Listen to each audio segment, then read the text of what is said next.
In the late 18th century, France was a nation in crisis. Decades of extravagant royal spending and costly wars, including support for the American Revolution, had drained the treasury. By the 1880s, King Louis XVI faced a mounting financial crisis. The state was nearly bankrupt. At the same time, France's social structure was rigidly divided under the Ancien Regime. Society was split into three estates.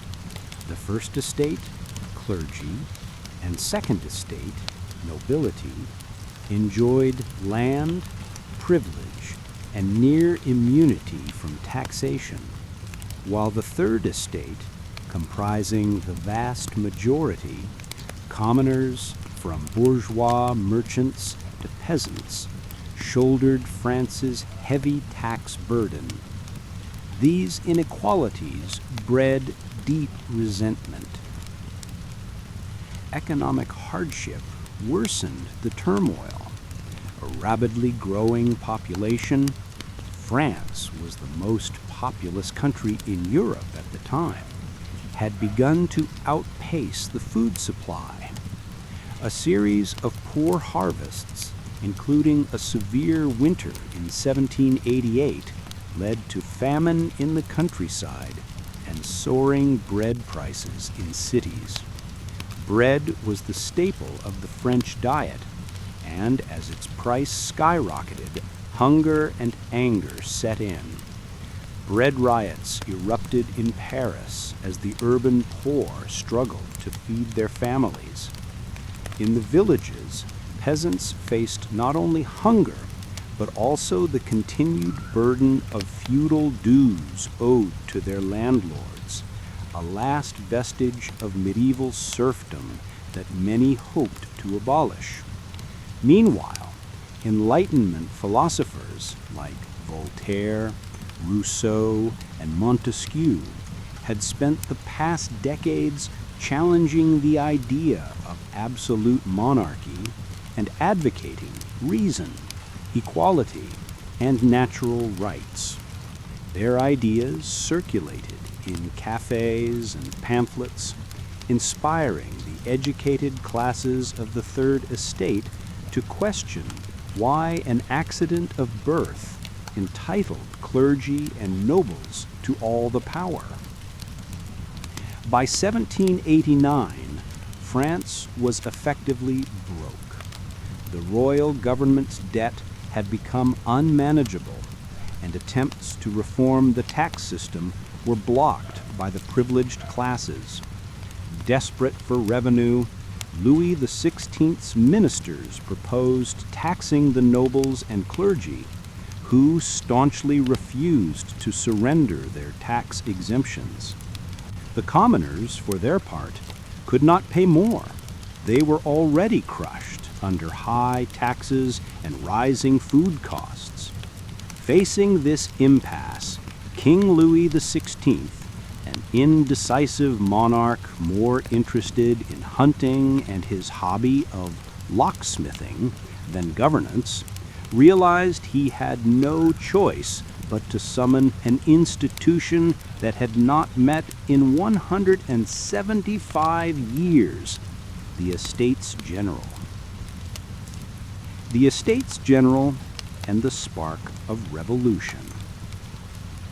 In May 1789, representatives of all three estates gathered at Versailles for the Estates General, a nationwide assembly convened to address the fiscal crisis.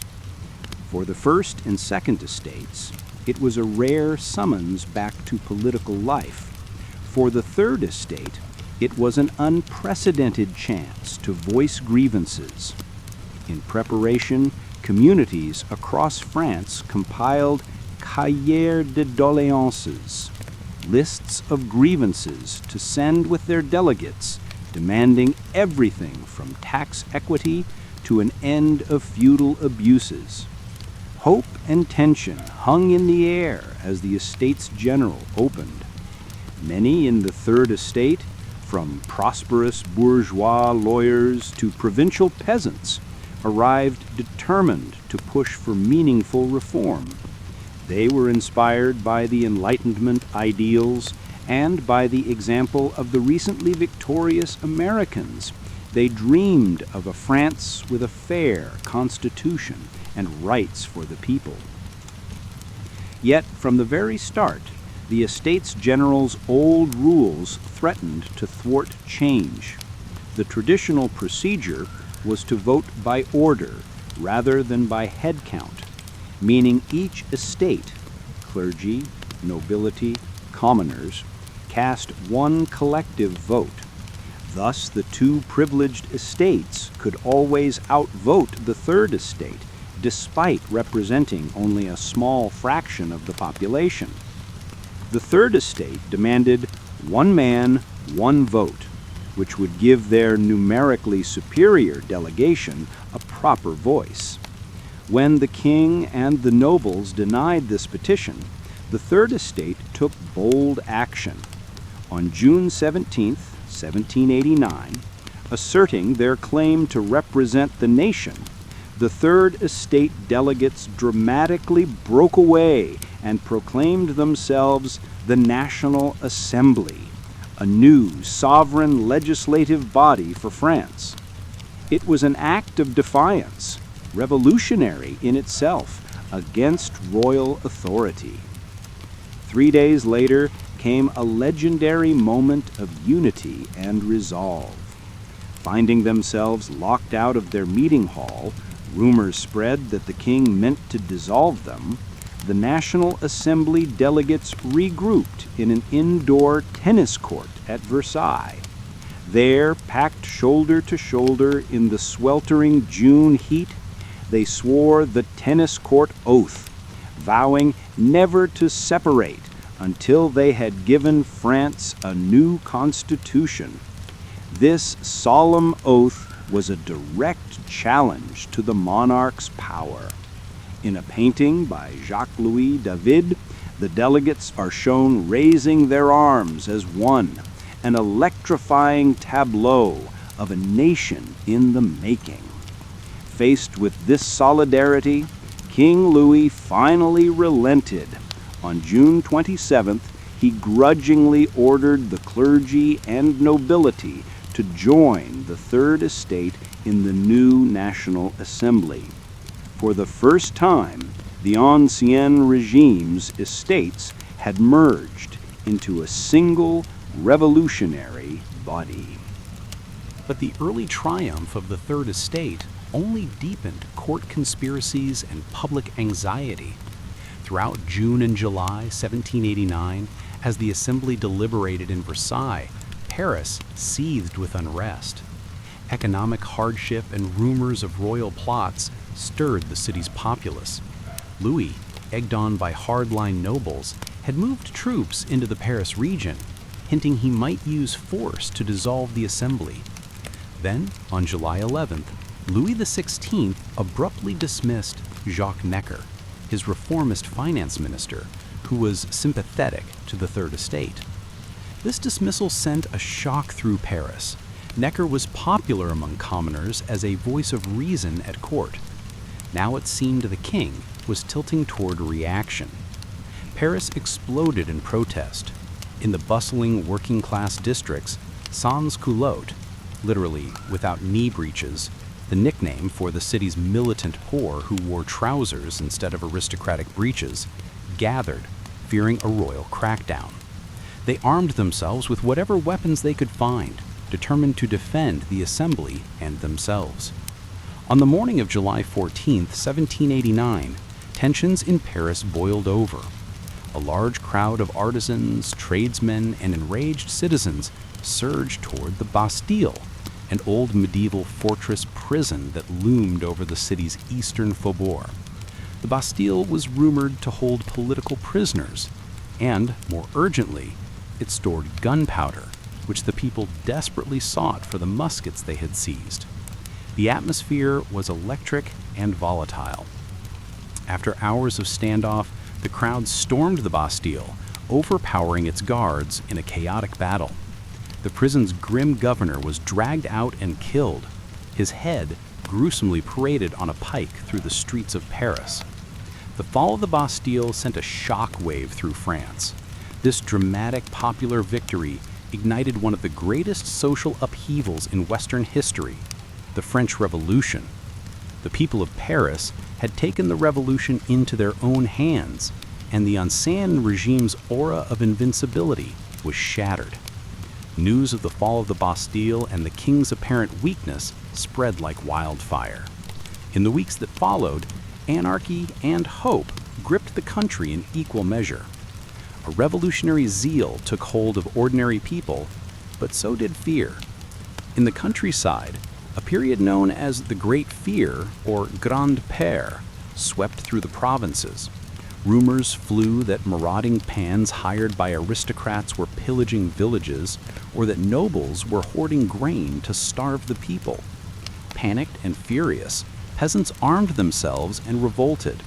Across July and August 1789, peasants attacked manor houses, broke into estate archives, and burned feudal records that recorded their debts and obligations. The rural poor, long oppressed by feudal dues, were seizing their moment of vengeance. Terrified that the entire social order was collapsing, some local nobles fled for their lives. Others, desperate to save themselves, renounced their feudal privileges. The National Assembly, now also called the Constituent Assembly since it was drafting a constitution, realized it had to act swiftly to restore order and appease the peasants. In an extraordinary session on August 4th, 1789, one noble after another stood up to forfeit the ancient privileges of their class. By dawn, the assembly had abolished the feudal system entirely, ending serfdom, seigneurial dues, and the tax exemptions of the nobility and the clergy. Later that month, the Assembly unveiled one of the Revolution's most important documents, the Declaration of the Rights of Man and of the Citizen. Issued on August 26, 1789, this declaration was a ringing statement of Enlightenment ideals. It proclaimed that men are born and remain free and equal in rights. It guaranteed all citizens liberty, property, security, and resistance to oppression, and it endorsed fundamental liberties such as freedom of speech, freedom of the press, freedom of religion, and equality before the law. The Declaration asserted that sovereignty resided in the people, not in a king by divine right. These bold principles would inspire generations to come, forming the basis of modern human rights. However, the reality in 1789 was still limited. As the Declaration itself was issued, some citizens were more equal than others. Notably, it did not extend political rights to women, it overlooked enslaved people in the French colonies, and it maintained property requirements for voting and office holding.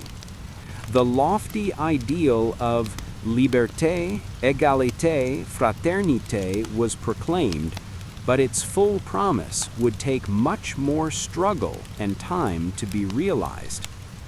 Even as a new vision of society was articulated in Paris, the economic crisis persisted.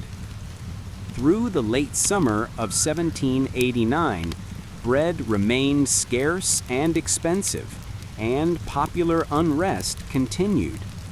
In early October, a dramatic episode underscored the power of ordinary citizens, particularly women, in this revolution.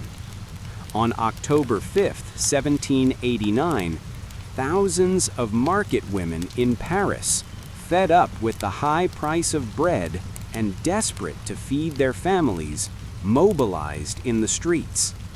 These hard-working women, the same who had braved bread riots in the past, now took the revolutionary lead. They marched from Paris to the king's palace at Versailles, some 7,000 strong, wielding kitchen blades, muskets, and makeshift weapons. As they arrived at Versailles in driving rain, the women invaded the palace, screaming for bread and for the king to move to Paris. The king's guards were overwhelmed by the human tide. These formidable mothers of the nation, supported by some men and the radical National Guardsman Marquis de Lafayette, confronted the royal family. By the next day, Louis XVI and Queen Marie Antoinette were effectively taken captive. The crowd compelled the royals to return to Paris, escorted by a jubilant procession that carted wagons of grain and flour back to the city. It was a humiliating moment for the monarchy. The Bourbon king was now a virtual prisoner of his people. Installed in the Tuileries Palace in Paris under the watch of the revolutionaries. The Women's March on Versailles proved a turning point. It showed that ordinary French women, long dismissed as politically irrelevant, could force national change at the point of a pitchfork. It also ensured that the center of revolutionary action moved permanently to Paris. In the wake of these tumultuous events of 1789, the National Assembly set about fundamentally remaking France. The next 2 years saw a whirlwind of reforms aimed at enacting the ideals of the revolution. Feudalism was abolished, class privileges were nullified, and France's administrative structure was overhauled. The Assembly divided the country into new departments, promoting local governments in place of old feudal provinces. The revolutionaries also turned to the Catholic Church, which had traditionally been intertwined with the monarchy. To help pay France's debts, church lands, which comprised about 10% of the land in France, were seized and sold off. In 1790, the Assembly passed the Civil Constitution of the Clergy, effectively transforming the French Church into a branch of the state. Priests and bishops were to be elected by citizens and paid as state officials. This secularization move alarmed devout Catholics and split the clergy between those who swore loyalty to the revolution and nonjuring priests who refused. While intended to secure loyalty, the policy stirred resistance, especially in rural regions deeply attached to the Catholic faith. Politically, France was still a monarchy, but one constrained by the new revolutionary laws. By 1791, the National Assembly completed the drafting of a new constitution. It established a constitutional monarchy with a legislative assembly to make laws, stripping the king of absolute power. Louis XVI would remain the head of state with a suspensive veto, but sovereignty now legally resided in the people's representatives. For a brief moment, it seemed a compromise might settle the revolution. While King Louis XVI remained nominal head of state, the National Assembly held all legislative power. France was to be a limited monarchy, akin to Britain's system, if the king cooperated. However, events soon showed that the trust between the king and the revolution had been irreparably broken. Many nobles had already fled abroad as émigrés plotting counter-revolution. Queen Marie Antoinette, daughter of the Austrian Empress, was secretly corresponding with her family in hopes of restoring royal authority. On the night of June 20th, 1791, The king himself attempted a daring escape. Disguised and with forged papers, Louis XVI and his family fled Paris, aiming to reach loyal troops at the eastern frontier. The royal family's flight, however, was ill-fated. They were recognized on the road. Legend says a postmaster identified the king from his face on a coin, and were captured at Varennes, near the border. Brought back to Paris in disgrace, Louis was now widely seen as a traitor to the revolutionary cause. This attempted flight to Varennes shattered the last illusions that the king could be trusted. As one delegate grimly noted, the king left behind his crown on the roadside. This royal betrayal radicalized the populace. The calls for a republic, once voiced only by the most extreme pamphleteers, began to spread. In the Legislative Assembly, which convened in October 1791, succeeding the National Assembly, factions emerged with sharply diverging visions for France's future. On one side were relatively moderate revolutionaries like the Girondins, so named because many leaders came from the Gironde region. The Girondins were republicans in spirit, but feared the growing influence of Paris's sans-culottes and the radical mobs. They advocated spreading the revolution's ideals across Europe and were eager to wage war against the crowned heads of Europe, both to defend France and to unite the country with a common cause. On the other side were the more radical Jacobin club members, particularly a faction known as the Montagnards for their high seats in the Assembly Hall. Key Jacobin leaders, Maximilien Robespierre, Georges Danton, and the firebrand journalist Jean-Paul Marat, distrusted the king and the nobility intensely. They were less enthusiastic about a broad war. Robespierre initially opposed war, suspecting it would strengthen the monarchy if France lost, but more determined to address economic inequality and push the revolution to more democratic and social extremes.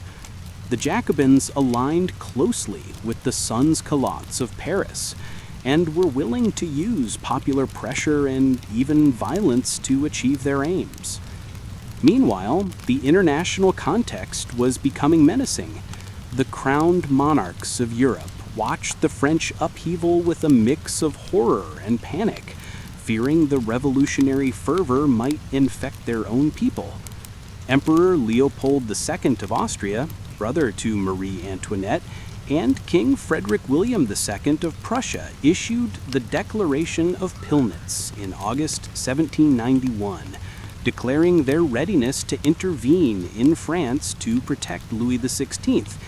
Though this declaration was somewhat bluffed, it inflamed the situation. Many in the French Assembly, particularly the Girondins, welcomed a showdown with the foreign kings, believing that war would export the revolution and expose traitors at home. Thus, in April 1792, France declared war on Austria, and Prussia soon joined against France. The French Revolutionary Wars had begun, and they would last over 2 decades in one form or another. Unfortunately for France, the war started disastrously. French armies, disorganized and often led by aristocratic officers of dubious loyalty, suffered early defeats. Invading Austrian and Prussian forces pushed toward French soil and issued blunt threats. The Duke of Brunswick's manifesto in July 1792 even threatened Paris with destruction if the royal family were harmed. This external pressure acted like gasoline on the flames of the revolution.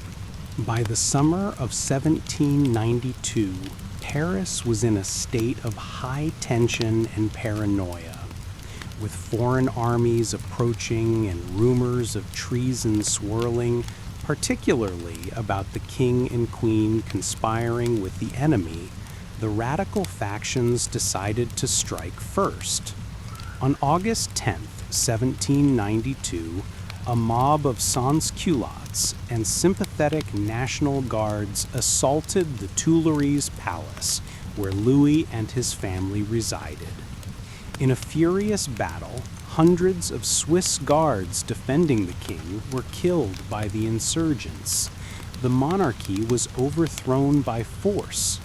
The Legislative Assembly, coerced by the insurrection, suspended Louis XVI from his functions and imprisoned the royal family. For the second time, a Parisian crowd had altered the course of the revolution through violence.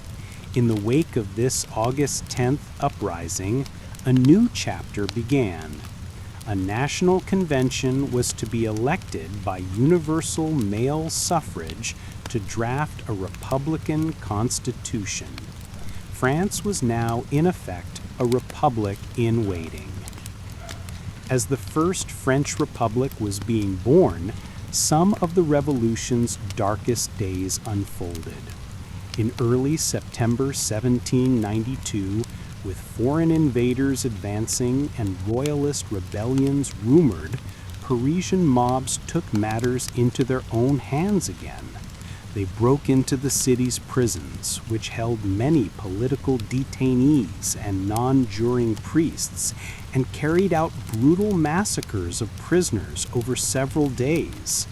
These September massacres claimed thousands of lives and horrified observers in Europe, a grim indication of how mob justice was overtaking the rule of law.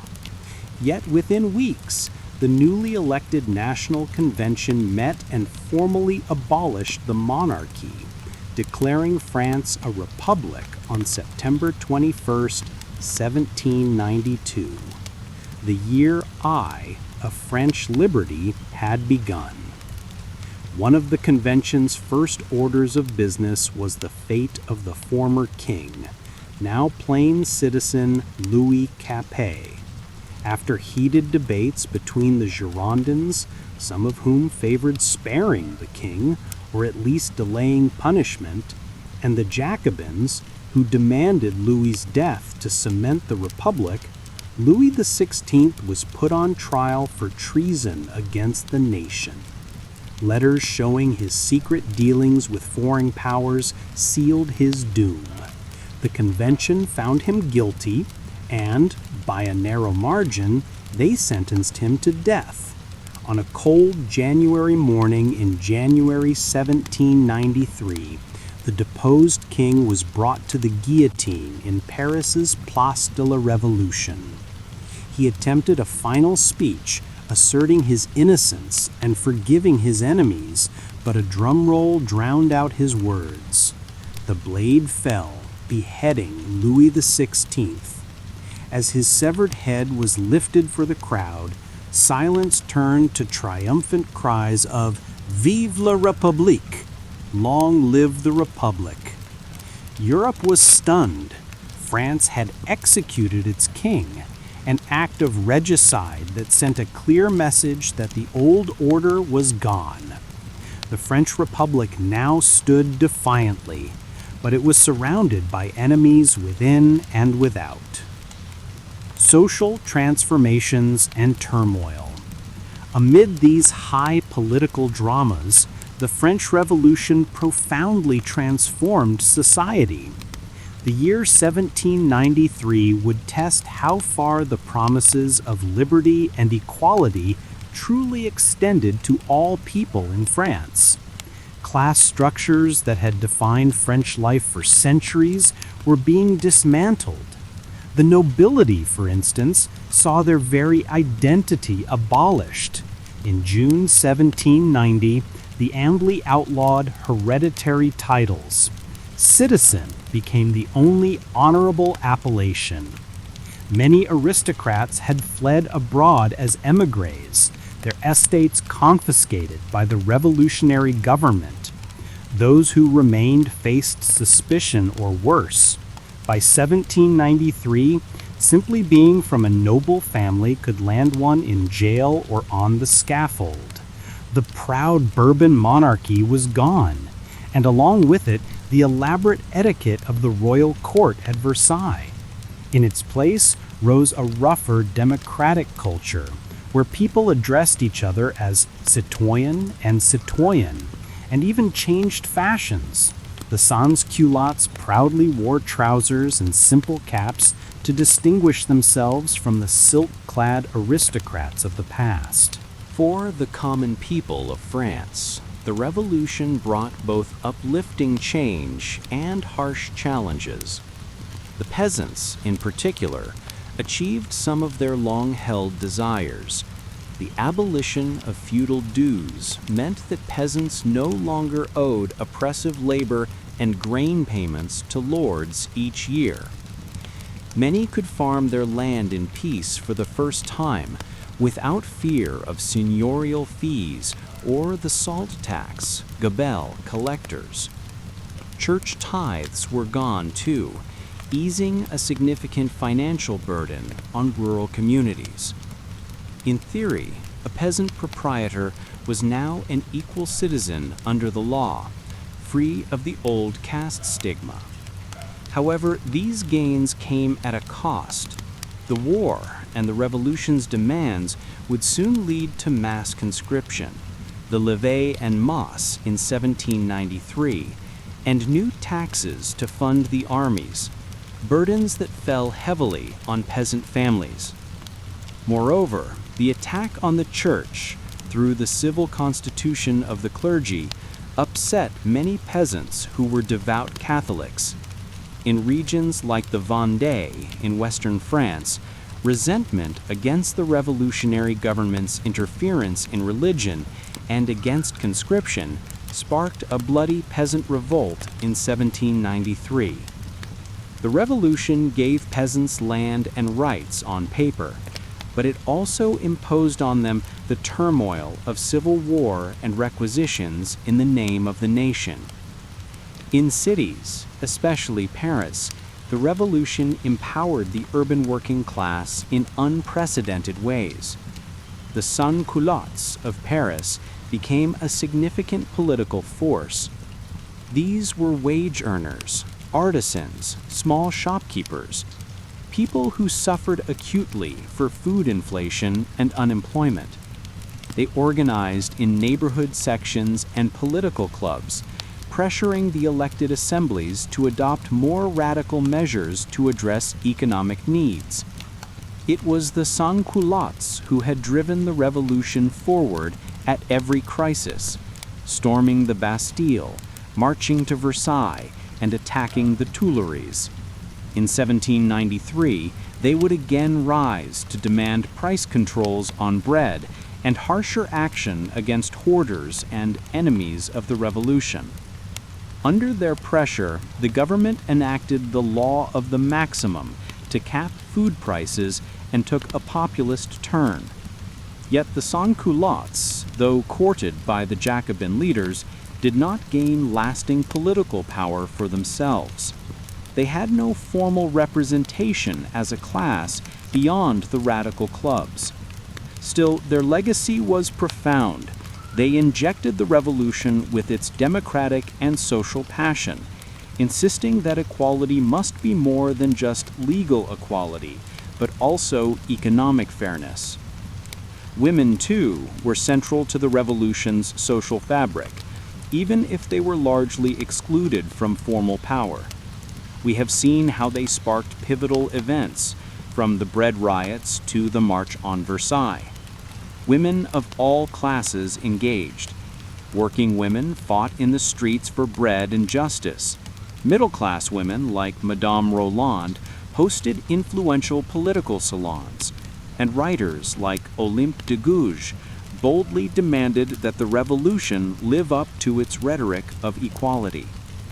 In 1791, Olympe de Gouges penned the Declaration of the Rights of Woman and the Female Citizen, pointedly modeled on the Men's Declaration, declaring that women are born free and equal to men in rights. She challenged the revolution. How could a new France call itself free when it kept women voiceless and without representation? her calls were largely ignored by the male leadership.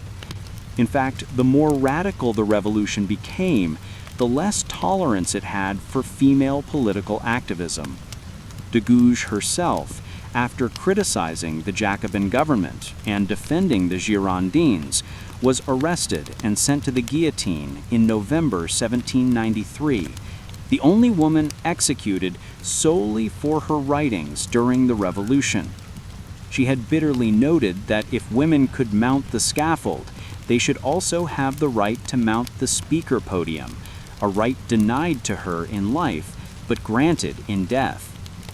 Earlier that year, another remarkable woman, Charlotte Corday, took drastic action by assassinating Jean-Paul Marat, the firebrand Jacobin journalist, in his bathtub, believing she was saving France from his extremist influence. Corday was executed as well, but her deed showed that women, whether royalist or republican, were actors in the revolutionary drama and not mere bystanders. Despite individual heroics, by late 1793, the new leaders, the Jacobins, even banned women's political clubs, fearing that women like the ardent Society of Revolutionary Republican Women were stirring up too much instability. Thus, women who had been crucial in launching the revolution found themselves pushed to the sidelines. They gained some civil rights. For instance, laws on inheritance were made equal for sons and daughters, and divorce was legalized, giving women more freedom in marriage. But they would not gain the right to vote or hold office. Nevertheless, the revolution planted early seeds of feminist consciousness in France and beyond, even if its promise of égalité remained incomplete. Another profound social change of the revolution was the challenge it posed to slavery and colonialism.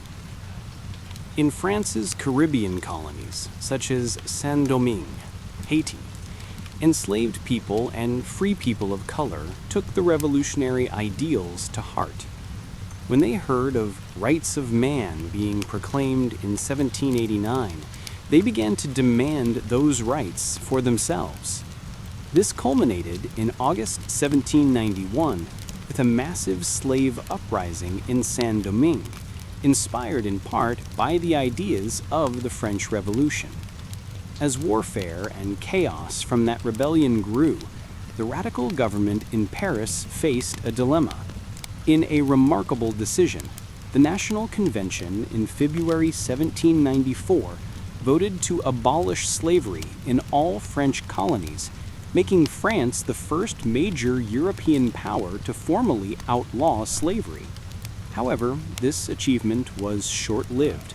Napoleon would reinstate slavery in 1802, and full emancipation had to wait until 1848.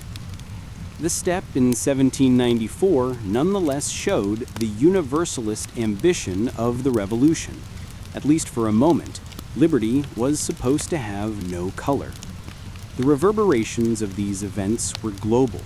The Haitian Revolution would eventually lead to the independence of Haiti in 1804, the first free black republic in the world, profoundly influenced by French revolutionary principles.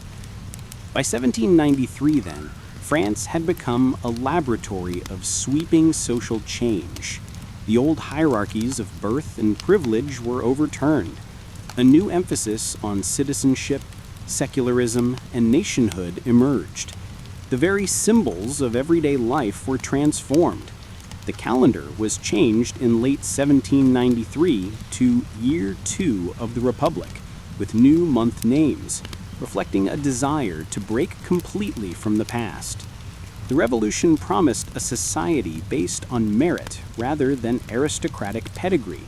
Yet these noble social goals were soon overshadowed by a grim reality. The Republic was embattled and would turn to terror to preserve itself. The Reign of Terror, 1793 to 1794. By the autumn of 1793, France's revolution was in peril. The country was at war with a formidable coalition of European monarchies, including Great Britain, Austria, Prussia, Spain, and others, all intent on crushing the new French Republic. Within France, civil war and counter-revolution flared in the Vendée, in Lyon, and other regions, as royalists, Catholic rebels, or federalists, supporters of more regional autonomy against Paris, rose against the revolutionary government. The economy was in shambles, with food shortages and inflation causing misery despite the price controls. In Paris, the radical sans-culottes demanded harsh measures against anyone suspected of betraying the revolution. In this atmosphere of fear and fanaticism, the revolution's leadership passed into the hands of its most unyielding radicals, who believed only ruthless action could save France from collapse. The National Convention, now dominated by the Jacobin faction, having expelled and arrested the more moderate Girondins in June 1793, created a powerful wartime committee, the Committee of Public Safety. This 12-member committee, led by men like Maximilien Robespierre, Louis Saint-Just, and Georges Couthon, effectively became the executive government. Robespierre, known as the Incorruptible for his austere moral rigor, emerged as the chief architect of what came next. On September 5, 1793, backed by Robespierre's uncompromising vision, the convention declared that terror is the order of the day. Thus began the infamous Reign of Terror. The Reign of Terror was a period of government by fear. Its aim was to purge France of its enemies, anyone deemed counter-revolutionary or insufficiently loyal to the Republic, and to mobilize the nation through intimidation. Revolutionary tribunals were set up to conduct speedy trials for suspects. Accusations flew.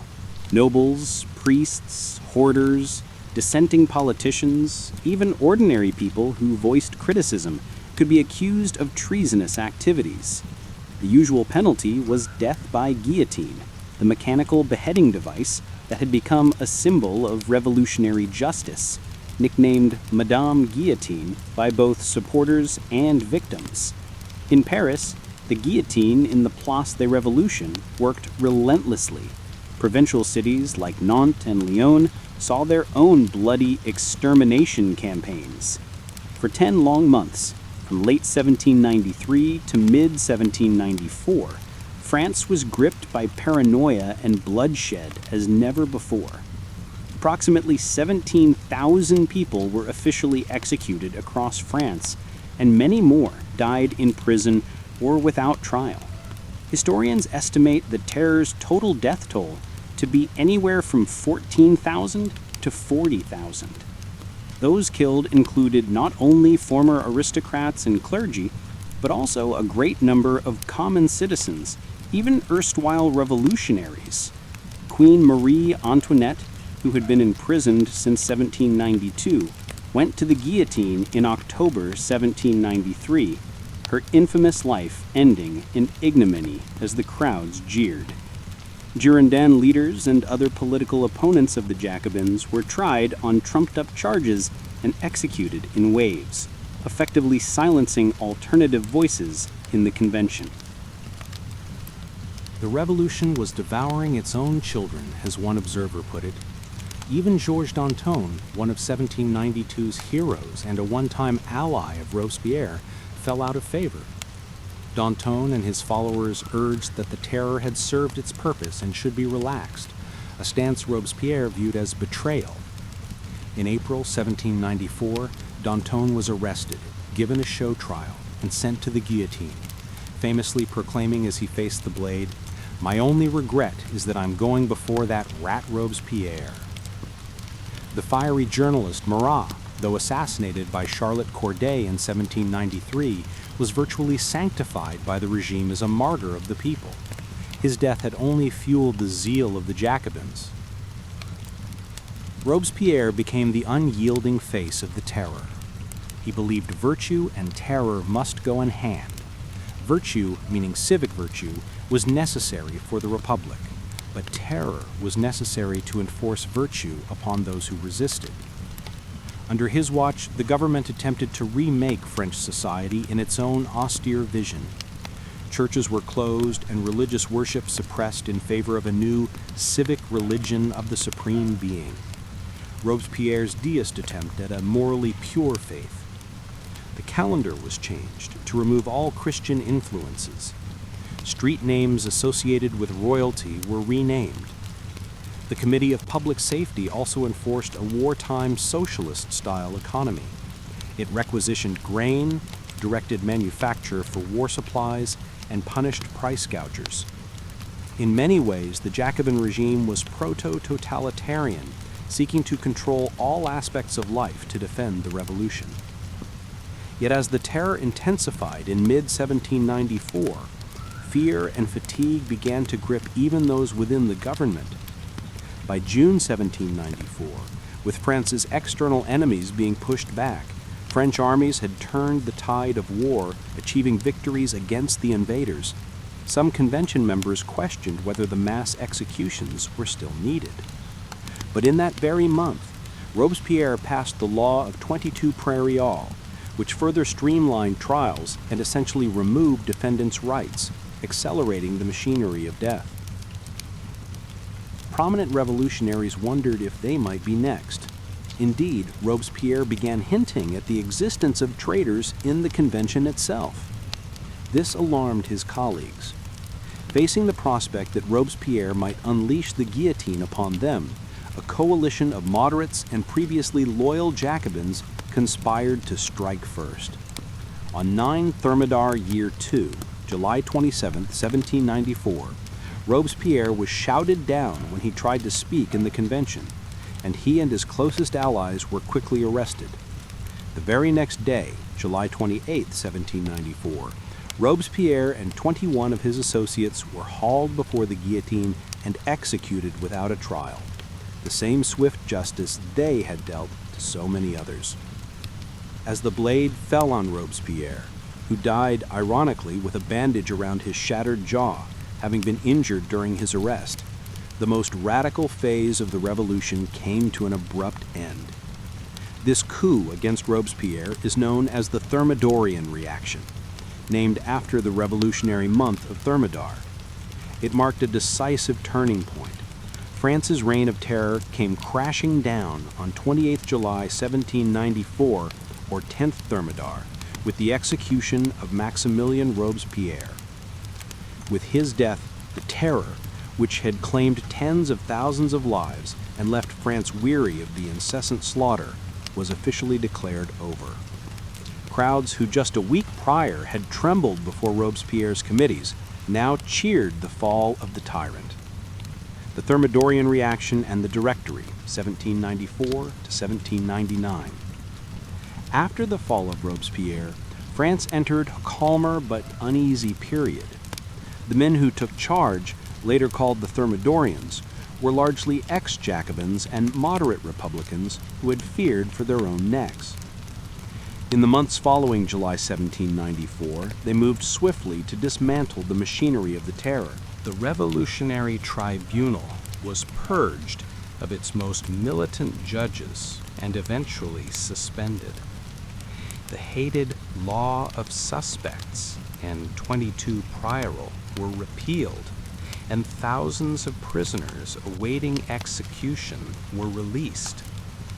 The Committee of Public Safety was stripped of its extraordinary powers. Essentially, a more moderate course was set.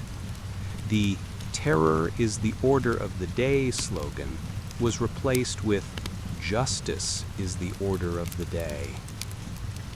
The Thermidorians also attempted to stabilize the economy and roll back radical social policies.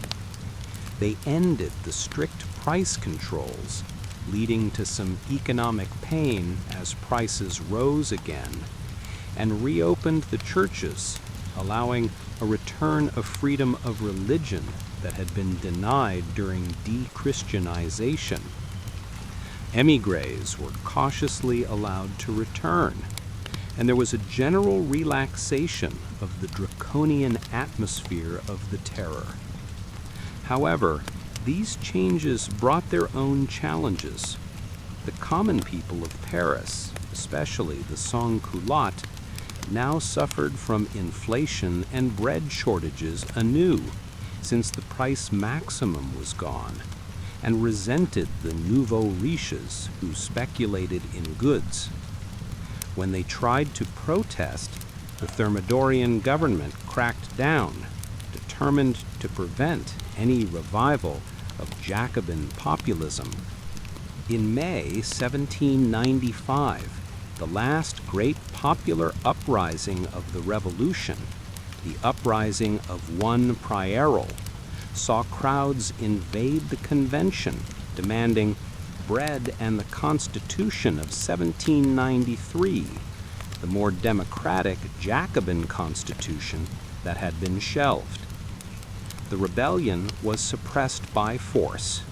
It was a clear sign that the revolutionary fever in Paris had broken, and conservative stability was the new priority.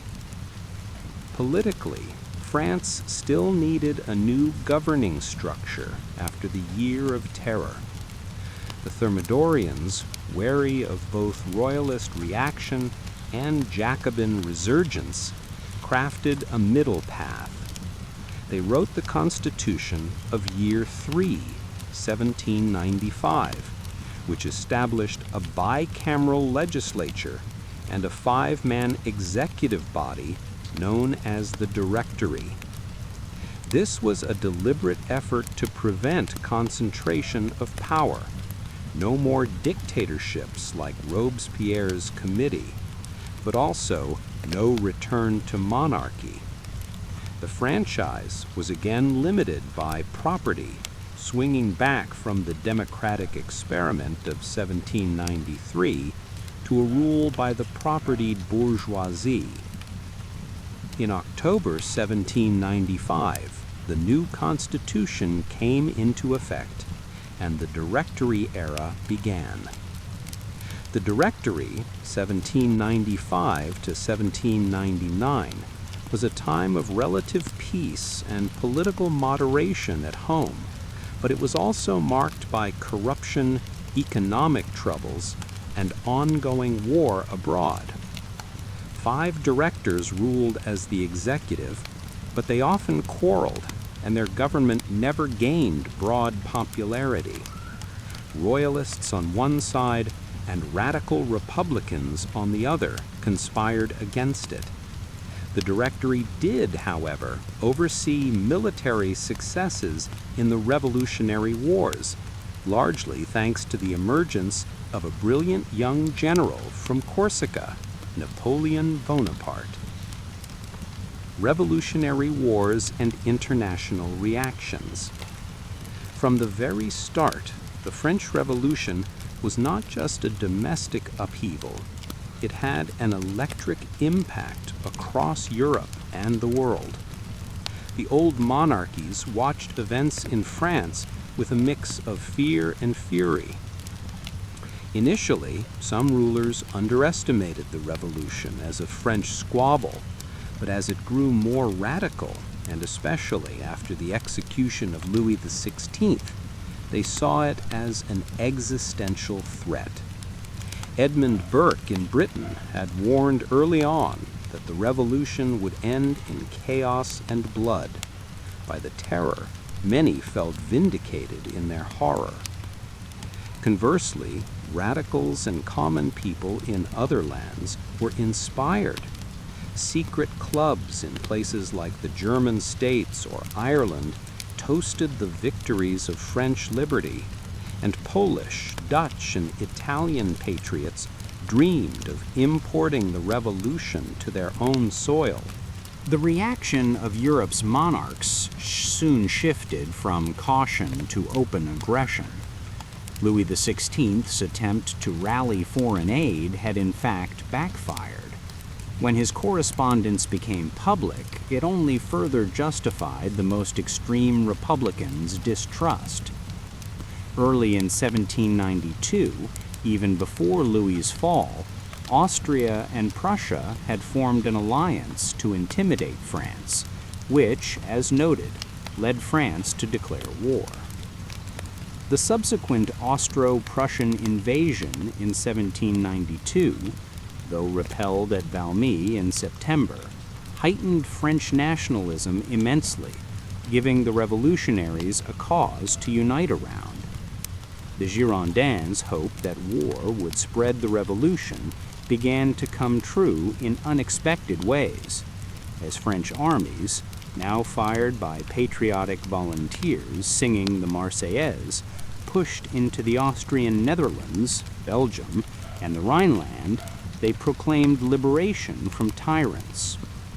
In some conquered areas, sister republics were set up under French protection. Monarchs, in turn, formed coalitions to contain France.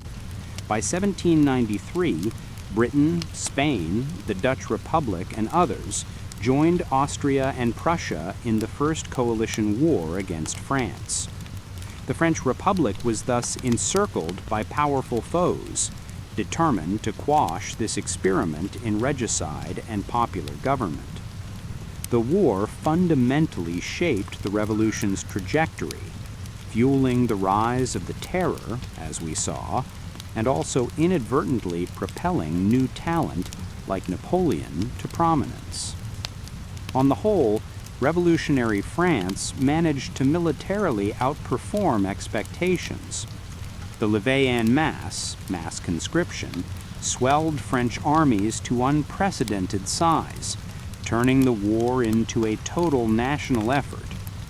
By 1795, France had defeated the First Coalition's initial onslaughts and even gone on the offensive, conquering territories along its borders. These successes both secured the Republic and exported revolutionary changes. Feudalism was abolished in the occupied lands, rights of man declared, and sister republics like the Batavian Republic in Holland and the Cisalpine Republic in Italy established. Traditional rulers and conservatives across Europe looked on in dismay at this French plague spreading. For them, the revolution represented a dangerous doctrine that threatened all established authority. Many clamped down on dissent at home. For instance, in Britain, Prime Minister Pitt's government curtailed political clubs and the press to ward off French-style radicalism. Prussia and Austria, after initially fighting, turned attention partly to partitioning Poland, which itself saw a reformist constitution in 1791, influenced by French ideas, only to be crushed. Beyond Europe, the ideological shockwaves of the French Revolution reached as far as Latin America, where Creole patriots read the Declaration of the Rights of Man and would later cite it in their own independence movements. And, as mentioned, in the Caribbean, the revolution ignited the hope of freedom, most spectacularly in Saint-Domingue, Haiti, where enslaved people rose up in 1791. Toussaint Louverture, the leader of the Haitian Revolution, would eventually align with the French Republic after the 1794 abolition of slavery, turning the tide against Spanish and British forces in the colony. Thus, the French Revolutionary Wars also became anti-colonial and civil rights wars in the colonies, with global significance. By the late 1790s, one figure towered above all others in the military arena: Napoleon Bonaparte. A general by age 25, he had won stunning victories in Italy, 1796 to 1797, against Austria, effectively knocking Austria out of the war and redrawing the map of Italy into new republics.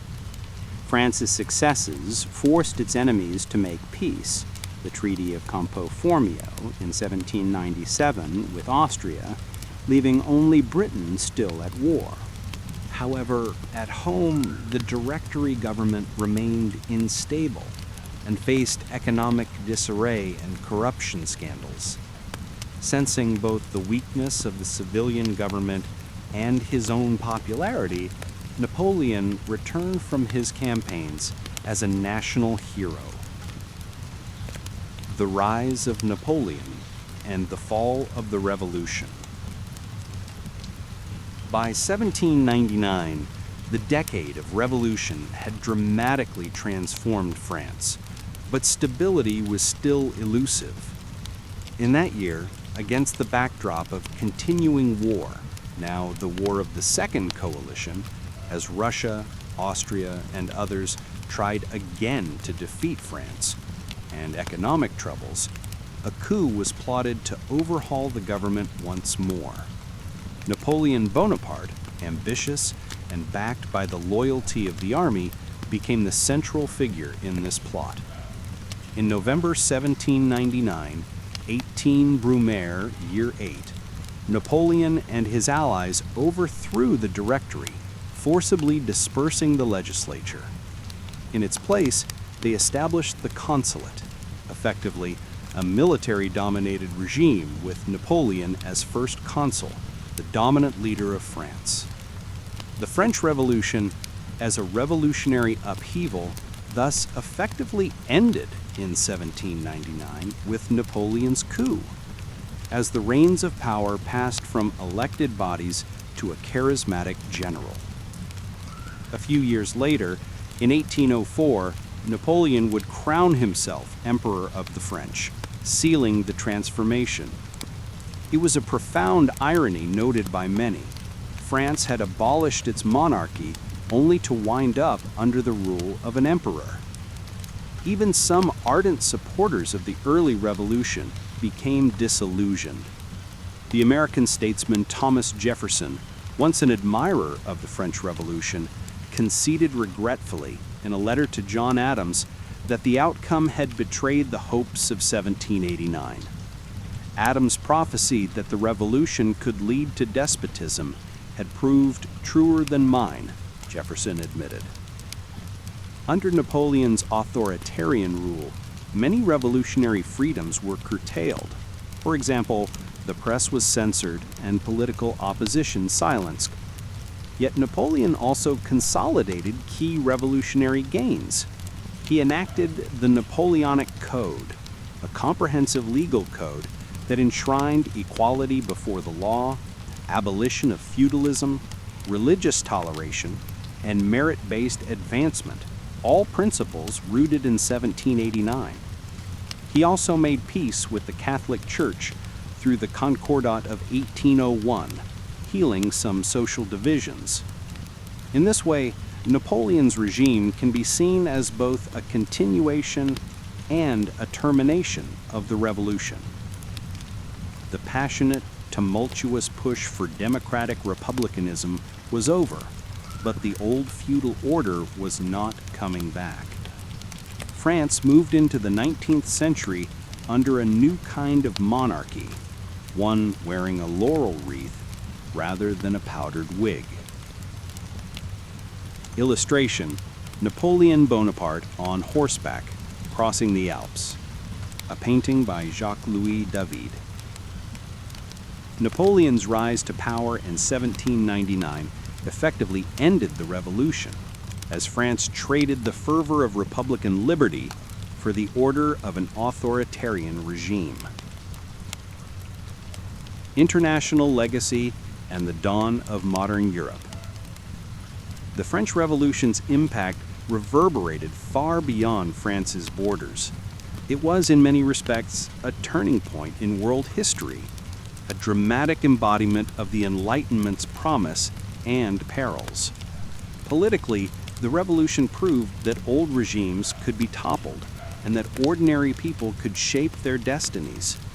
Even though it eventually produced an emperor, the ideas that sparked 1789 never died. The revolution's emphasis on human rights, democracy, and the rejection of absolute monarchy influenced political thought across the globe. revolutions and reform movements in the 19th century repeatedly drew inspiration from the French example. In 1804, Haitians invoking 1789's principles declared their independence. In Latin America, figures like Simón Bolívar were deeply influenced by both the American and French revolutions in their struggles to end colonial rule. Throughout Europe, the Napoleonic armies spread concepts of the Napoleonic Code, religious equality, and the end of feudal privileges.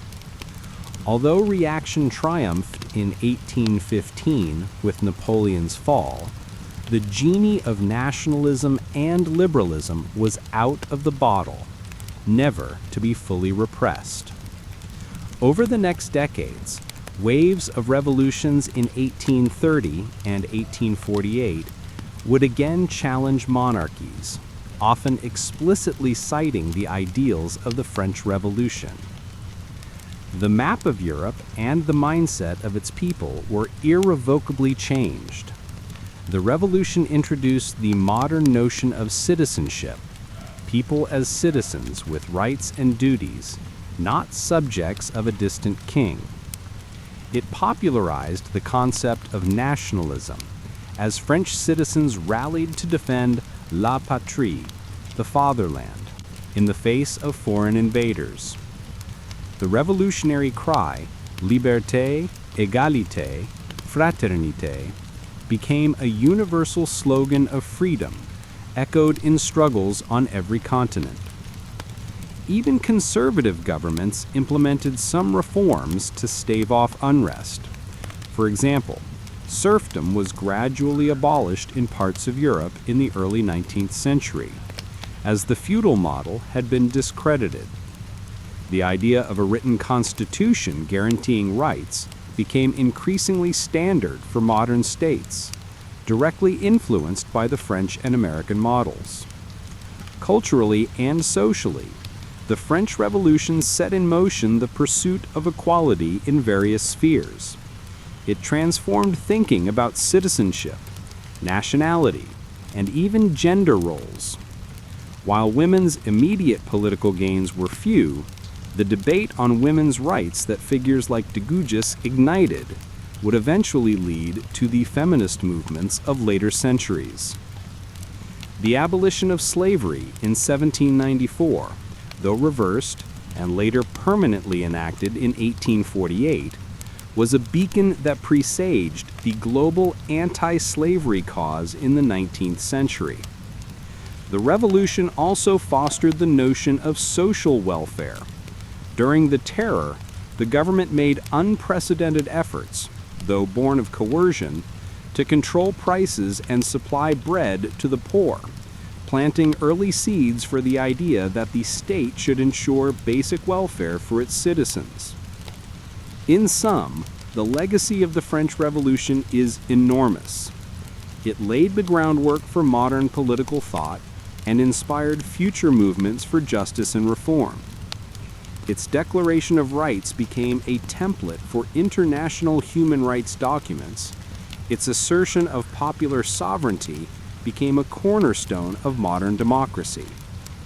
Even its failures and excesses, the Terror, the dictatorship of Napoleon, taught lasting lessons about the dangers of unchecked fanaticism and the fragility of liberal ideals under stress. Conclusion: a world remade. The French Revolution began with hope and hunger, the hope for a more just society and the literal hunger of bread riots, and it ended with a military strongman in power. Yet in that decade of convulsions, 1789 to 1799, the revolution utterly transformed France and influenced the world in ways that far outlived the guillotine or Napoleon's reign. France emerged from the revolutionary period without an absolute king, without feudalism, and with an entirely new conception of society. The notions of citizens' rights, constitutional government, and national identity took root in France and spread. Never again would the French accept that kings ruled by divine right. Never again would the estate system return. In its place stood the principles of equality, at least among men, and merit. For the French people, the Revolution was a time of almost unimaginable upheaval. They experienced famine, war, political chaos, and regeneration all at once. Families that had been impoverished vassals became landowners. Individuals of humble birth rose to positions in the army and government. Conversely, ancient noble families were scattered or destroyed. The ordinary French citizen learned a new sense of empowerment, chanting patriotic songs like the La Marseillaise, and came to believe that they themselves could demand justice and change. This empowerment, however, was accompanied by trauma. The terror left deep scars in the national memory, a caution of how revolutionary idealism can slide into oppression. Across the globe, observers recognized that 1789 marked a break with the past. The French Revolution had proven that the principles of enlightenment were not just abstract philosophy, but capable of uprooting the social order. Monarchs and privileged elites everywhere were put on notice. Modern democracies, as we know them, owe much to this French crucible. The very concepts of left and right in politics, the tricolor flag as a symbol of liberal nationhood, the secular state, and the universal language of human rights all trace back to the French Revolution's legacy. In the end, the French Revolution was a tragic, inspiring, complex drama, one of European history's greatest dramas, indeed. It began with joyful cries at the fall of the Bastille, saw soaring declarations of universal rights, and then descended into the darkness of the Reign of Terror, only to culminate in a new empire. It was propelled by visionary leaders and violent mobs, by philosophical treatises and raging prophecies, by women and men of every class stepping onto the stage of history.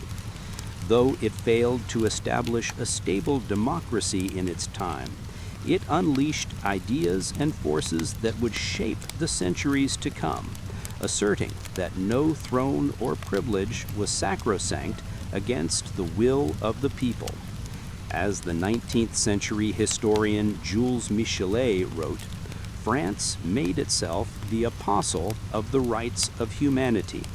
The Revolution's message of liberty and equality continued to echo, rallying oppressed peoples long after the cannons of Valmy and Waterloo fell silent.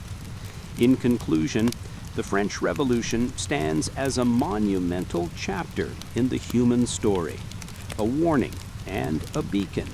It showed how ordinary women and men, driven by injustice and hope, could reinvent the world. It also showed how revolution's fervor could spiral into fanaticism and bloodshed. The world that emerged was undeniably new. The ideals of 1789, however battered by 1794, survived to inspire movements for change across Europe and the world. The French Revolution's spirit lives on in every struggle for democracy, human rights, and social justice that has followed.